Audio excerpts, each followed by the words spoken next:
सन्माननीय विचारमंचाच्या समोरील आपण सर्व सन्माननीय परिवर्तनाच्या लढ्यात ज्या ज्या महामानवांनी महानायिकांनी योगदान दिलं त्या सर्व महामानवांना महानायिकांना विनम्र अभिवादन करत या मंचावर ज्यांचा सन्मान संपन्न झाला ते आयुष्यमान खासदार अमर बापू, आमचे दुसरे खासदार बळवंत भाऊ. मला आनंद आहे की या दोनही खासदारांच्यासाठी विजयाची सुनिश्चिती करणाऱ्या प्रचार सभा मला घेता आल्या आणि या मतदारसंघांमधून मला फिरता आलं.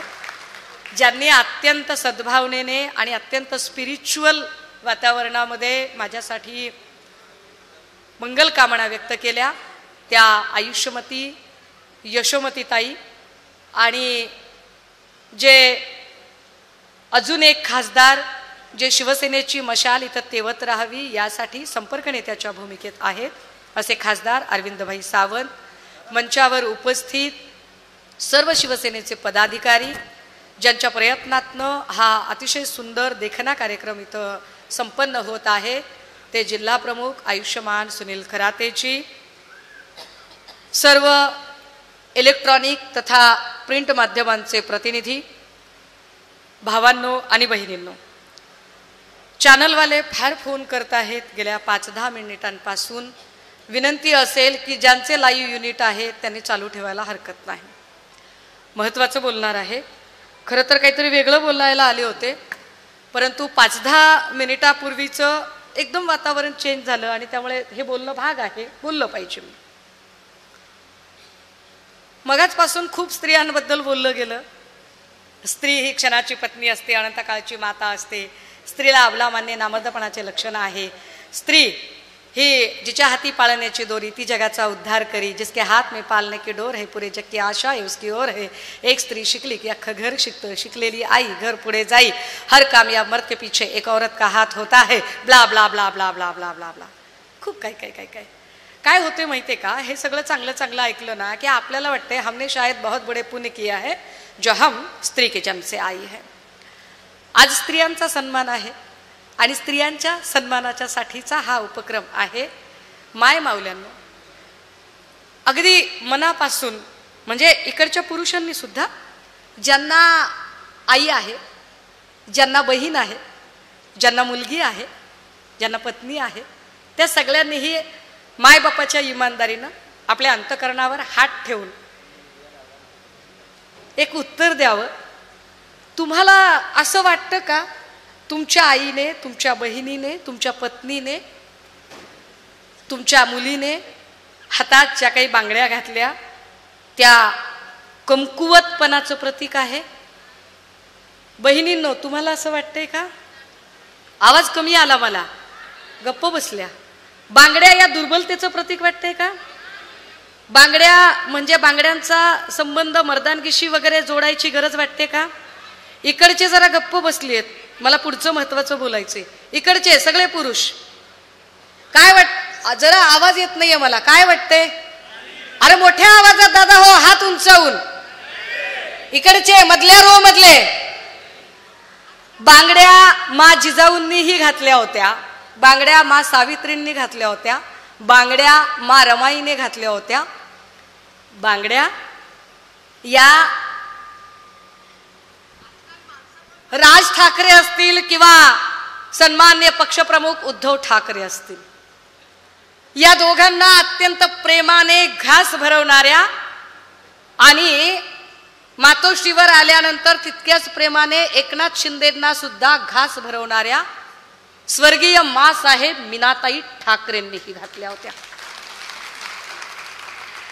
आज मनसेच्या लोकांनी सन्माननीय पक्षप्रमुख ज्या कार्यक्रमाला पोचले त्या कार्यक्रमाच्या हॉलच्या बाहेर बांगड्या वगैरे आणण्याचा बालिशपणा केला. मला राज ठाकरे आणि एकनाथ शिंदे दोघांनाही सांगायचे, मगाचपासून सगळ्या टीव्ही चॅनलचे लोक फार प्रतिक्रिया विचारत होते. प्रतिक्रिया एकत्र द्यावी, सगळ्यांना एकत्र द्यावी म्हणून थांबले की ताई हॉलच्या बाहेर बांगड्या बिंगड्या घेऊन थांबले होते लोक. काय काय म्हणता, काय म्हणते? मी बांगड्यांना का बरं हलकं समजू? मी बांगड्यांना का बरं कमी समजू? कारण ज्या राज ठाकरेच्या आणि एकनाथ शिंदेच्या लोकांनी तिथे बांगड्या आणल्या त्यांना विसर पडला का की तुमच्या दोघांचा देह पोसणाऱ्या तुमच्या आयांनी ज्या हाताने तुम्हाला घास भरवला त्या हातांमध्ये बांगड्याच होत्या, बांगड्याच होत्या त्या हातामध्ये. तुम्हाला वाटतंय की तुम्ही बांगड्या आणल्या इकडे म्हणजे फार मोठा पराक्रम दाखवला. अरे दादा हो, कुणाला नाटकं शिकवताय?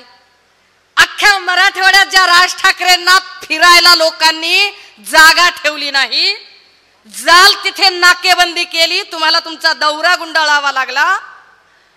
ज्या एकनाथ शिंदेंना एकीकडे तुम्ही बहीण माझी लाडकी म्हणता ना आणि बहिणीच्या हातातल्या बांगड्यांना कमी समजता, म्हणजे तुमचं प्रेम बेगडी आहे, म्हणजे तुम्ही बहिणांचा सन्मान करत नाही. आणि तुम्ही बांगड्या बिंगड्यांचा हॉलच्या बाहेर नाटक करता आणि तुम्हाला असं वाटतं की असं नाटक केल्यावर आम्ही फार विचलित होऊ किंवा आम्हाला अजिबात नाही. स्त्री शक्तीचा सन्मान म्हणजे बांगडी आहे, फार महत्वाची आहे ती. इथल्या तमाम स्त्रियांनी ज्या मनगटांनी हा संसाराचा गाडाही ओढला, इथल्या तमाम स्त्रियांनी आपल्या पुरुषांच्या सोबत, भावासोबत, बापासोबत, आपल्या जोडीदारासोबत अख्खं घर चालवण्यासाठी प्रयत्न केले. त्यांच्या हातातली बांगडी ही कमालीची सन्माननीयच आहे, आम्हाला फार सन्माननीय आहे. पण मुद्दा असा आहे की ज्यांनी हे नाटक केलं हॉलच्या बाहेर त्या सगळ्यांना मला प्रश्न पडतो कधी कधी, मग मराठवाड्यात काय झालं होतं तुम्हाला, विदर्भात काय झालं होतं, ठाण्यात बरं आठवलं.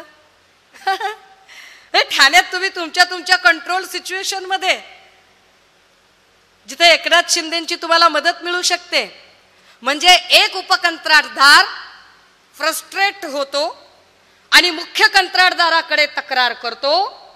मुख्य कंत्राटदार उपकंत्राटदाराला सांगतो की ठीक आहे तू माझ्या इलाक्यामध्ये, अरे अपने इलाके में तो कुत्ता भी शेर होता है, मजा तो तब है इलाका तुम्हारा और धमाका हमारा होता है.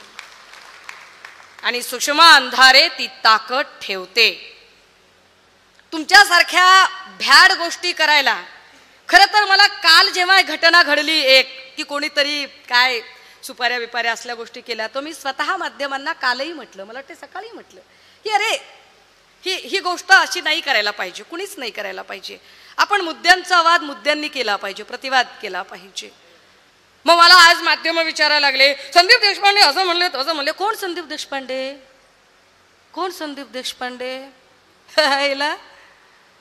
एक साधी 149ची नोटीस पोलिसांनी दिल्यावर जो एका महिला पोलीस हवालदाराला धक्का देऊन पाय लावून पळून जातो, मी त्याच्यावर व्यक्त व्हायचं, वार धंदा त्याच्यावर बोलायचं. मी काय म्हणाल तुम्ही, राज ठाकरेंनी मोहळ उठवू आम्ही असं म्हटलेलं आहे. तुम्हाला वाटतंय गडकरी रंगायतांच्या जे बाहेर झालं त्याला मोहळ म्हणतात? नाही रे दादा हो, त्याला मोहळ नाहीत म्हणत. पावसाळा आला ना आणि पाऊस जास्त पडला, जरा गवत जास्त वाढलं की मच्छर आणि डास जास्त वाढतात. कधी कधी मच्छर आणि डास घुंगायला लागतात. त्यामुळे त्या प्रयत्नातनं काही झालं असेल तर हरकत नाही.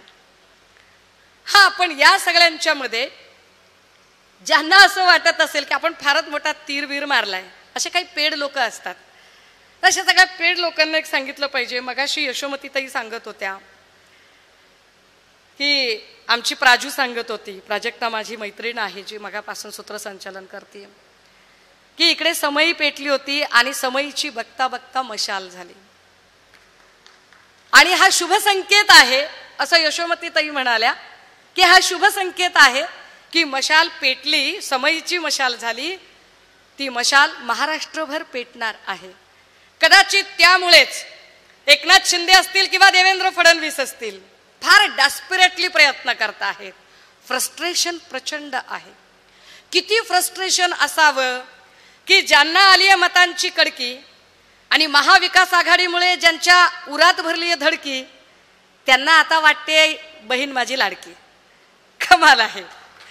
आता इतकी जर बहीण लाडकी असेल तर माय मावल्या हो, तुम्ही विचार करा बरं. मला सांगा, तुमचं वय 25 असेल, 35 असेल, 40 असेल, 45 काय जे असेल असेल, आहे की नाही. माया हो, तुमचा भाऊ तुम्हाला आत्ता मिळाला का तुमच्या जन्मापासून मिळाला? जन्मापासून मिळाला असेल ना. भावा बहिणीचं नातं जन्मापासून तयार झालं असेल ना. म्हणजे ज्या महाराष्ट्रातल्या आमच्या माय मावल्या कालपर्यंत एकनाथ शिंदेंच्यासाठी कुणीच नव्हत्या, अजित पवारांच्यासाठी कुणीच नव्हत्या, देवेंद्र फडणवीसांच्यासाठी कुणीच नव्हत्या, त्या अचानक बहीण झाल्या. बरं, त्या बहीण कधी होत आहेत? त्या 21 वर्षानंतरच होत आहेत. मग 21च्या अलीकडची बहीण नाही का? मग ती वैरी नाही का तुमची? मग ती 65 पुढची पण बहीण होत नाही, 21 ते 65च्याच मधली बहीण होते. बरं बाबा, ती बहीण आहे. आता तुम्ही विचार करा बरं माया हो, समजा तुम्ही गेलात म्हणजे तुमच्या माहेरी गेलात, आणि समजा तुम्ही माहेरी गेलात आणि तुमच्या भावाने तुमच्यासाठी 1500ची काय 15,000ची साडी घेतली, तुमच्यासाठी 15,000ची साडी घेतली, पण तुमच्या नवऱ्याला अजिबात मान दिला नाही, तुमच्या लेकराला जेवलास का एवढं सुद्धा विचारलं नाही. नेसता का तुम्ही साडी? अय बाया हो, नेसता का? मोठ्या आवाजात हात वर करून नेसता का? आता मला सांगा, जर मग तुम्ही ती साडी नेसत नाही तर इथं दाजीला नोकरी नाही, भाच्यांना शिक्षण नाही, लेकरं उपाशी तपाशी नुसतीच फिरायला लागलेली, 1500 काय होईल? बरं, किती द्यायचा वायदा झालता आपल्याला? वायदा झाला होता 15 लाखाचा, आणि विषय कुठपर्यंत येऊन पोहोचलाय तर 1500 पर्यंत. आयला एवढी चिंधीगिरी कशी करावी बरं? आणि ते चिंधीगिरी करणारे लोक, त्यांना वाटते की एका हॉलच्या बाहेर आपण काहीतरी नाटक केलं तर फार शिवसैनिक अस्वस्थ होईल, हतबल होईल, blah blah blah blah blah. त्यांना हे कळायला हवे की आम्ही शिवसैनिक आहोत, आम्ही शिवसैनिक आहोत. महाराष्ट्रामध्ये ज्या वंदनीय बाळासाहेबांनी या महाराष्ट्राच्या सत्ता मत्ता अस्मिता अबाधित ठेवण्यासाठी जीवाचं रान केलं होतं, रक्ताचं पाणी करून इथं शिवसेनेचा वटवृक्ष वाढवण्याचा प्रयत्न केला, हाडाची काढ करून ही संघटना वाढवली. ती संघटना चोरा चिलटांच्या हातात जाऊ देण्या इतपत आम्ही दुबळे नाही आहोत. ती संघटना आमची आहे हे आम्ही लोकसभेमध्ये सिद्ध केलेलं आहे. आणि आता जेव्हा विधानसभा समोर आली आहे त्यावेळेला घाबरत आहेत सगळे. ज्यांनी लोकसभेमध्ये आपल्याच लाडक्या बहिणीच्या विरोधात उमेदवार उभा केला त्यांनी लाडकी बहीण योजना जाहीर करावी. काय दैव दुर्विलास आहे. ज्यांना आपल्या बहिणींची काळजीच नाहीये अशी लोक पुढे यावी. ती माणसं आता म्हणजे बघा, विधानसभेच्या आधी यांना बहीण लाडकी वाटली नाही. 2014 पासून सत्ता आहे ना भाजपची. 2014ला बहीण लाडकी वाटली नाही, 15ला वाटली नाही, 16ला 17ला 18ला वाटली नाही, 19ला पण वाटली नाही, आता पण वाटली नाही. आता अचानक एकदम लोकसभेचा निकाल लागल्यावरच जेव्हा त्यांना वाटायला लागतं तेव्हा एक विचार मनात येतो की इथल्या अंगणवाडीच्या सेविका, आशा वर्कर, जिल्हा परिषद प्राथमिक आरोग्य केंद्रातल्या परिचारिका, विना अनुदानित काम करणाऱ्या शिक्षिका या तुमच्या बहिणी नाहीत का?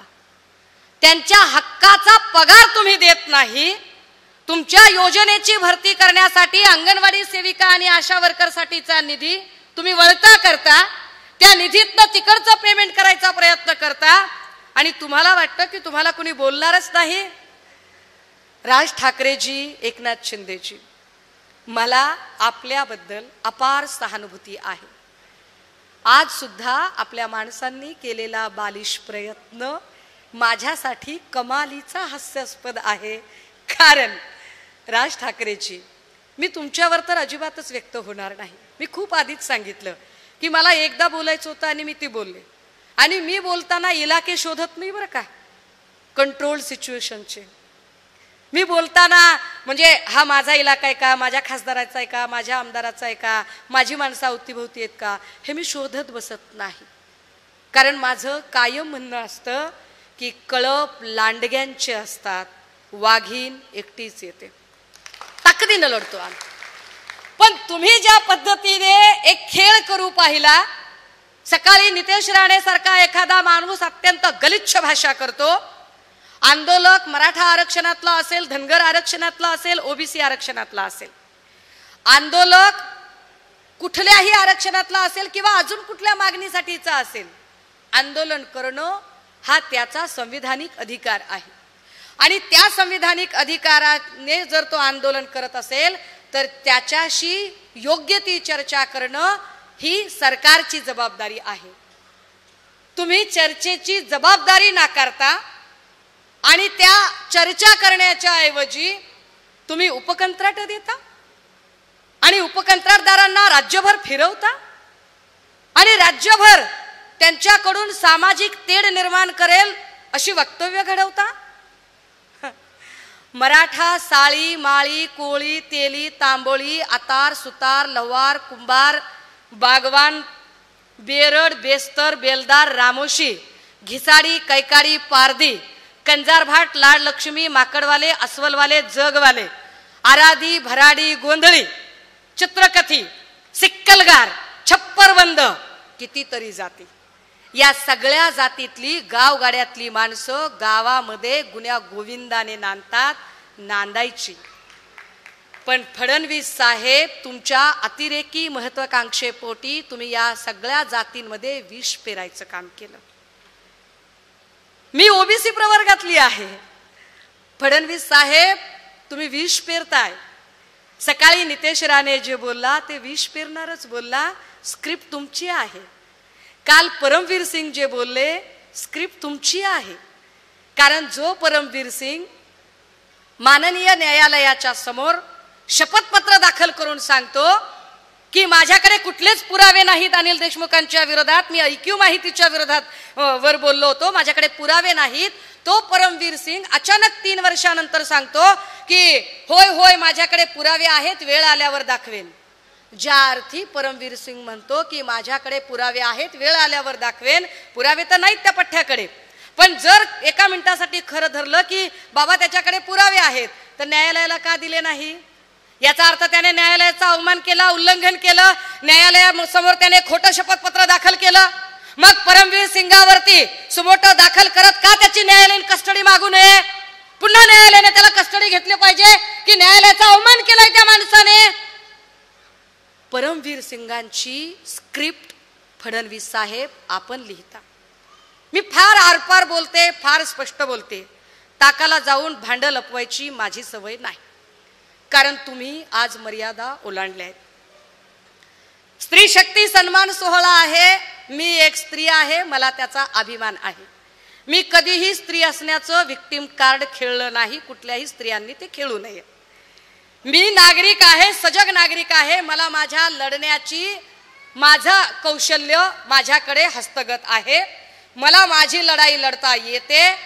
आणि जेव्हा कुणी मातोश्रीच्या संबंधाने अवाक्षर बोलण्याचा प्रयत्न करतो तेव्हा त्यांनी याचं भान ठेवावं की एक सुषमा अंधारे नाही तर सुषमा अंधारे, अरविंद सावंत, अनिल परब यांच्यासारखे, संजय राऊत यांच्यासारखे आमचे हजारो निधड्या छातीचे शिवसैनिक छातीचा कोट करून तयार असतील. फडणवीस साहेब, वार जर परत फिरला तर तो कोणत्या दिशेने फरल याचं भान तुम्हाला असू द्या. कारण आम्ही अत्यंत संयमाची भाषा बोलतो, पण तुम्हाला संयमाची भाषाच समजत नाही. तुम्ही महाराष्ट्रात रक्तरंजित क्रांती करू पाहताय. तुम्ही महाराष्ट्रामध्ये सगळ्यांना अस्थिर करू पाहताय. तुम्ही तुमच्याकडच्या काही आक्रस्ताल्या बायका लोकांच्या आयुष्यात डोकावतात. विद्या चव्हाण सारख्या बाईचं आयुष्य उद्ध्वस्त करायला निघतात. अरे स्त्री म्हणजे कोण? तुम्ही कशासाठी वापर करता त्यांचा? एक स्त्री कधी संजय राठोडांना कधी ती चप्पल मारायची भाषा करते आणि ती स्त्री कोर्टामध्ये सांगते की नाही मी केस माघारी घेतलीये, आणि त्या स्त्रीचा मुंबईच्या लालबागच्या जवळ 20 कोटीचा फ्लॅट तयार होतो. फडणवीस साहेब, बात निकलेगी तो दूर तलक जाएगी. आम्हाला इतकं बोलायला भाग पाडू नका. मी अजिबात राज ठाकरेंवर बोलणार नाही, एकनाथ शिंदेंवर बोलणार नाही. कारण माझं स्पष्ट म्हणणं आहे की फडणवीस साहेब, स्क्रिप्ट तुमच्याकडून येतात. तुम्ही किती स्क्रिप्ट कशा द्यायच्या ते तुमचं तुम्ही ठरवा, पण कळसूत्री बाहुल्या व्यवस्थित ट्रेन करा. कळसूत्री बाहुल्यांकडून युद्ध लढली जात नाहीत. युद्ध लढण्यासाठी जातीचे मातीचे शिवसैनिक लागतात. आमची जात लढणाऱ्यांची जात आहे. आमची जात शिवसैनिकाची जात आहे. आमचा धर्म हा वंदनीय बाळासाहेबांनी सांगितलेला महाराष्ट्राची अस्मिता जपणारा धर्म आहे. पण या महाराष्ट्राला जर अस्वस्थ करण्याचा प्रयत्न केला जात असेल तर आज जशी ही मशाल पेटली, ती मशाल गल्ली गल्लीमध्ये, घराघरामध्ये, गावागावामध्ये, नगरानगरांमध्ये पेटेल. फडणवीस साहेब, तुम्ही गृहमंत्री आहात. तुमच्याकडे खाती आहेत, खूप सारी खाती आहेत तुमच्याकडे. गृह खातं महत्वाचं खातं आहे. इथे स्त्री शक्ती सन्मान सोहळा चालू आहे. खरंच तुम्हाला स्त्रियांचा सन्मान, स्त्रियांचं संरक्षण आणि खरंच तुम्हाला बहिणी लाडक्या वाटतात का? जर तुम्हाला बहिणी लाडक्या वाटत असतील तर फडणवीस साहेब, ज्या राहुल शेवाळ्यांना तुमच्या महायुतीने तिकीट दिलं त्या राहुल शेवाळ्यांकडून रिंकी बक्सला नावाच्या महिलेचं लैंगिक शोषण झाल्याचा आरोप त्या महिलेने केला. तिचा सन्मान, ती तुमची लाडकी बहीण नाही का? तुमच्या भाजपच्या पदाधिकाऱ्याने श्रीकांत देशमुखने निर्मला यादव नावाच्या माय माऊलीला फसवलं, ती तुमची लाडकी बहीण नाही का? उदगीरमध्ये 8 वर्षाच्या लेकराला चुरगळून टाकलं, ते तुमच्या बहिणीचं लेकरू नाही का? माजलगाव मध्ये इयत्ता 9वीची पोरगी चुरगळून टाकली, ती तुमची लाडकी बहीण नाही का? उरण आणि पनवेल मध्ये निर्घुण झालेल्या हत्या त्या तुमच्या लाडक्या बहिणी नव्हत्या का? या सगळ्या बहिणींना 1500 नको आहेत फडणवीस साहेब. या सगळ्या बहिणींना सुरक्षितता हवी आहे. ती सुरक्षितता गृह खातं देऊ शकतं. पण अडचण अशी आहे फडणवीस साहेब की राज्याची सुव्यवस्था, कायदा, सुरक्षितता राखण्यासाठी जे गृह खातं वापरायला हवं ते गृह खातं तुम्ही विरोधकांवर केसेस टाकण्यासाठी, षडयंत्र करण्यासाठी आणि त्यांच्यावरती पाळत ठेवण्यासाठी वापरता. हे जास्त वाईट आहे. इथे सुनील खरातेवर पण केसेस पडल्यात, सुधीर भाऊ सूर्यवंशीवर केसेस पडल्यात. आमच्यावर तर केसेस, तुम्ही काय मला स्कॅन केलं नसेल का? मला तर तुम्ही लाख वेळा स्कॅन केलं असेल. अगदी माझ्या गाडीत डिझेल कसं भरलं जातं इथं पासून तुम्ही मला स्कॅन केलं असेल. पण तुमची अडचण अशी आहे की ना मी आर्थिक मध्ये कुठं सापडते, ना माझ्या चारित्र्यावर शिंतोडे उडवण्याची तुमची ताकद आहे. कारण आम्ही खानदानी लेकरं आहोत. पण आज मला आश्चर्य वाटते, कसं काय असं लोक करू शकतात बरं? फडणवीस साहेब, अमृता वहिनी सुद्धा बांगड्या कधीतरी घालतच असतील, कधीतरी, काय हरकत आहे. आणि शोभा काकींनी सुद्धा बांगड्या घातल्या असतील, आमच्या लता वहिनींनीही बांगड्या घातल्या असतील. त्या पद्धतीने तुम्ही वागता तेव्हा तुमच्या कुटुंबातल्या स्त्रियांचाही तुम्ही अवमान करता. राहिला प्रश्न सन्मान्य पक्षप्रमुख उद्धव साहेबांचा. खरं तर फार संयमी नेतृत्व आम्हाला लाभलंय आणि इतक्या संयमी नेतृत्वाकडून आम्ही प्रचंड मर्यादाशील आणि संस्कारक्षम असणं शिकत आलेलो आहोत. त्यामुळे आम्हाला आमची लढाई अत्यंत सनदशीर मार्गाने लढता येते. आज स्त्री सन्मान सोहळ्यामध्ये ज्या ज्या महिलांचा सन्मान झाला त्या सगळ्या महिलांकडून अपेक्षा असेल की मुद्दा हा पक्षीय राजकारणाचा वगैरे अलहिदा सोडून द्या हे सगळं, पण जे कुणी समाज व्यवस्थेत असे पुरुष प्रधान असतील आणि काही अशा पुरुषी मानसिकतेच्या स्त्रियाही असतील ज्या स्त्रियांच्या हातातल्या बांगड्यांना कमजोर समजतात किंवा नामर्दानगीचं प्रतीक म्हणून कुठल्या तरी आंदोलनामध्ये बांगड्या आणतात, अशा लोकांना त्यांची जागा दाखवायला शिका. कारण हा तुमच्या स्त्रीत्वाच्या मर्यादेचा, तुमच्या अस्मितेचा प्रश्न आहे. या स्त्री शक्ती सोहळ्याच्या निमित्ताने इथं उपस्थित झालेल्या सगळ्या मायमावल्या हो, फार गोड गोड काहीतरी बोलावं वगैरे असं कधी कधी येतं माझ्या पण डोक्यात आणि मी गोडच बोलते बरं का, मी फार गोड बोलणारी आहे. परंतु माझी अडचण अशी आहे की माझ्या समोर इतके उर्मट, इतके रगेल लोक आहेत खूप लोकांना वाटतं की माझ्या बोलण्यात फार धग आहे. होय, माझ्या बोलण्यात प्रचंड धग आहे, कारण माझ्या जगण्यात तितकी रग आहे. मी अत्यंत धगीचं आयुष्य जगून आली आहे. माझं बोलणं तेवढं रगेल वाटेल तुम्हाला. मी ज्या पद्धतीने मगाशी यशोमतीताई म्हणाल्या की आता सुषमाताईंना तुम्ही सभागृहामध्ये पाठवलं पाहिजे वगैरे, पण याच मंचावरून मी फार प्रामाणिकपणे प्रांजळपणे सांगितलं पाहिजे की सुषमा अंधारे या पक्षामध्ये कुठलीही पदं घ्यायला आली नाही. किती लाखाच्या बॉन्डवर किती शिवसैनिक पदाधिकाऱ्यांना लिहून हवा आहे ते माझी लिहून द्यायची तयारी आहे. मी इथे पदांसाठी आलेली नाही.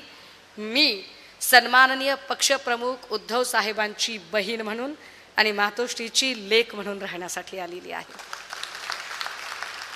आणि म्हणून या स्त्री शक्ती सोहळ्याच्या निमित्ताने आमच्या सुनील भाऊंनी जो कार्यक्रम घेतला त्या कार्यक्रमाच्या साक्षीने हे ठामपणे सांगितलं पाहिजे की स्त्री शक्ती काय असते हे येणाऱ्या विधानसभांना आम्ही दाखवू. आणि हो, या सगळ्यात अजून एक महत्त्वाची बाब राहील की मशाल पेटलीये असं यशोमतीताई म्हणाल्या. बळवंत भाऊ, यशोमतीताई एका प्रचार सभेत असंही त्यावेळेला म्हणाल्या की आम्ही बळवंत भाऊंना आता लोकसभेसाठी पाठवतोय आणि दर्यापूरची जागा आता रिकामी होईल आणि ती दर्यापूरची जागा ही शिवसेनेची निवडून आणण्यासाठी आम्ही प्रयत्नही करू. तर तुम्ही मशाल पेटवण्यासाठी मदत कराल अशी अपेक्षा आहे.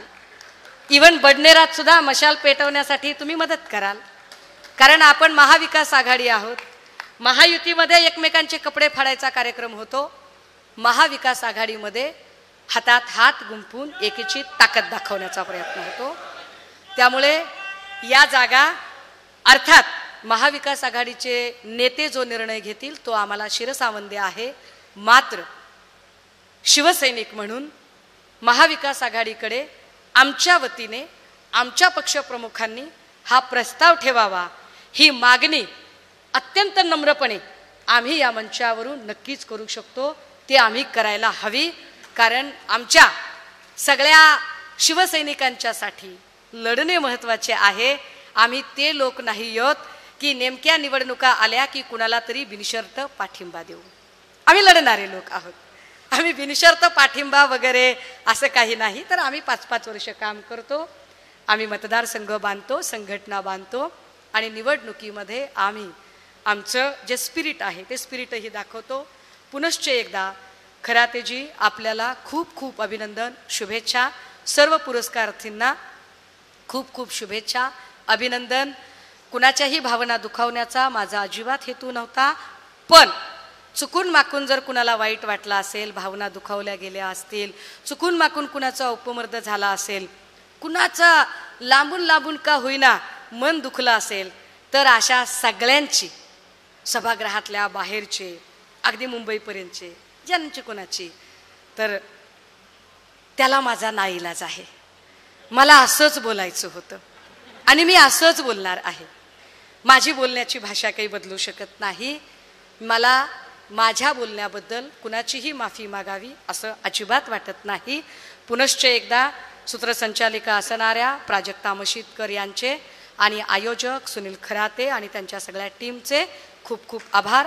थांबते, रजा घेते. जय हिंद, जय महाराष्ट्र.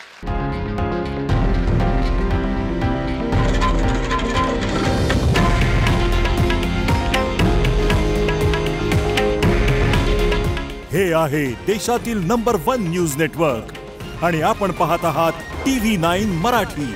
काळजी तुमची, हित महाराष्ट्राचं.